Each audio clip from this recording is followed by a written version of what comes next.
Bien, bonjour à tous, heureux de vous retrouver.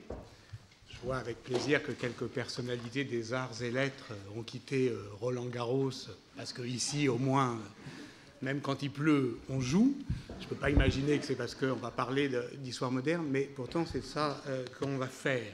La séance est intitulée « Les transitions de la modernité, épistémologie et historiographie d'un changement d'époque ».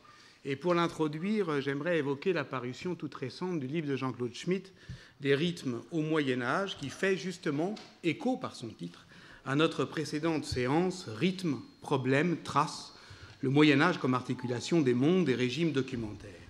Jean-Claude Schmitt y livre une somme impressionnante et admirable sur l'ordre du temps au Moyen-Âge, et l'on peut aussi lire ce livre comme un essai sur le changement d'époque. Et c'est la question du changement d'époque qui va nous intéresser cet après-midi. Le titre de la première partie du livre de Jean-Claude Schmitt, Des rythmes modernes au rhythmus médiéval, par son allure régressive, à rebours du temps, dit bien ce rapport spéculaire entre Moyen-Âge et modernité qui nous a intéressés ici. Jean-Claude Schmitt y postule, entre le Moyen-Âge et nous, une inversion du rapport au rythme du monde, les médiévaux se pliant au rythme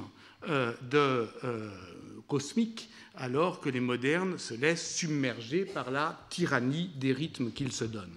Il y a donc bien un changement d'époque, ou plutôt, comme le dirait Koselleck, une temporalisation. Et Alexandre Escudier, à ma gauche, qui le commente, Koselleck, dans un important article paru dans les Annales en 2009, prolonge cette notion de temporalisation par celle de régime d'attente, en tant que le régime d'attente est toujours clivé entre des éléments prévisionnels cognitifs, d'une part, et des éléments normatifs expectatifs, d'autre part. Et le changement d'époque, alors, à l'intérieur même du régime d'attente, serait donc une différence de proportion ou une variation d'équilibre entre ces deux éléments. On comprend bien pourquoi Jean-Claude Schmitt donc pratique ainsi l'histoire à rebours de la modernité, parce qu'il trouve dans ce qu'il appelle tour à tour les années 1800 ou les années 1900 deux seuils, pour reprendre une expression présente dès notre première séance, ou deux transitions, selon la proposition qui nous réunit dans cette séance même, deux seuils ou deux transitions à partir desquels le médiéviste théorise ses propres outils d'analyse.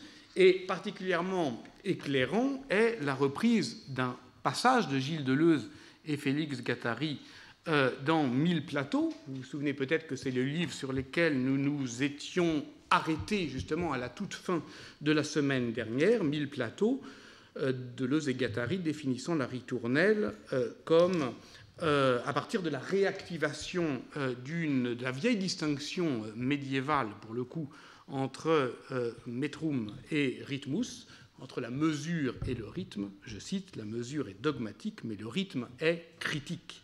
Or, ce que Jean-Claude Schmitt appelle dans son livre « Les temps modernes », c'est le film de Charlie Chaplin de 1936. Et effectivement, cet écrasement, ou cet effacement, ou en tout cas cette atténuation des 3 siècles académiquement confiés aux modernistes, est un fait qu'on doit aujourd'hui, à mon avis, aborder.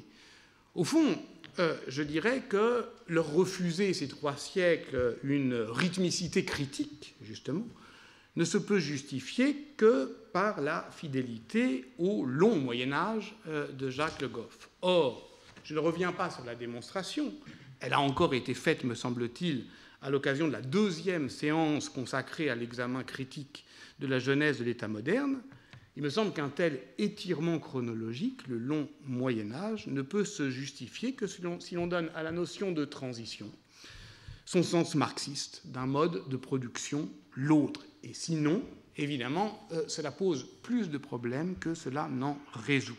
Voici pourquoi toutes les séances s'achevaient en somme, depuis lors, par l'évocation assez vague d'une frange plutôt indéterminée, sinon de changement d'époque, du moins au fond de moments où on décidait de s'arrêter par épuisement ou par atténuation.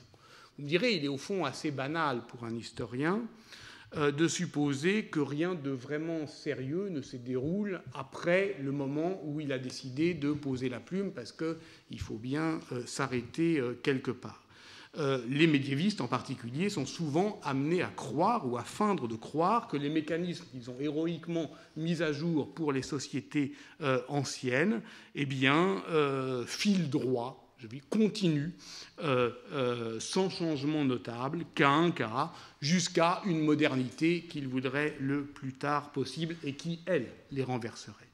Mais ce que je dis des médiévistes par rapport aux modernistes peut aussi très bien se dire des quatorziémistes par rapport aux quinziémistes. Je veux dire, on confère toujours plus volontiers à ceux qui suivent le soin de décrire une continuation qu'un changement. Et après, on dit en gros, après, c'est pareil. Enfin, c'est pareil en moins bien.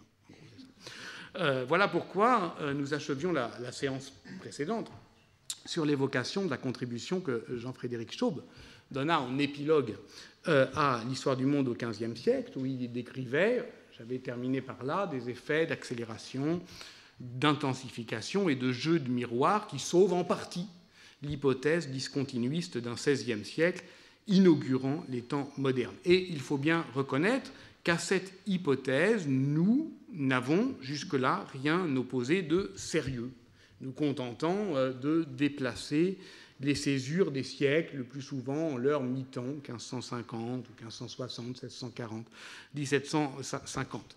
Dans un article des Annales, toujours 1953, qu'est-ce que le XVIe siècle ? Étrange question quand on y pense. Qu'est-ce que le XVIe siècle ? Fernand Braudel se posait donc cette question de l'essence d'un siècle et il y répondait par une vision. Je vois notre siècle coupé en deux, comme Lucien Febvre et mon admirable maître Henri Hauser. Un premier siècle naîtrait vers 1450, puis s'achèverait vers 1550. Un second le relancerait alors jusque vers 1620 ou 1640. C'est assez commun chez les historiens que de scinder, de décaler, et puis en fait de faire trembler les limites, qui est une manière de ruser avec la notion de siècle, qui a quand même pour elle l'intérêt d'exposer avec suffisamment de candeur et de franchise son propre artifice. Voilà. Et c'est pourquoi, au fond, ce n'est évidemment pas simplement par siècle que les orateurs 16e, 17e, 18e vont se succéder, mais aussi par problème, mais aussi par spécialité, l'histoire politique, économique, l'histoire conceptuelle. Enfin bref, il y a là une architecture savante et subtile que je laisse à son concepteur le soin de présenter. Son concepteur, c'est Guillaume Calafa, qui est maître de conférence à l'Université de Paris 1, Panthéon-Sorbonne, qui, depuis le début, depuis qu'on en parle, c'est d'ailleurs depuis longtemps, a mis en place cette séance. Je l'en remercie, comme je remercie les précédents coordinateurs, et avec plaisir, je lui laisse la parole et le soin aussi de présenter nos invités.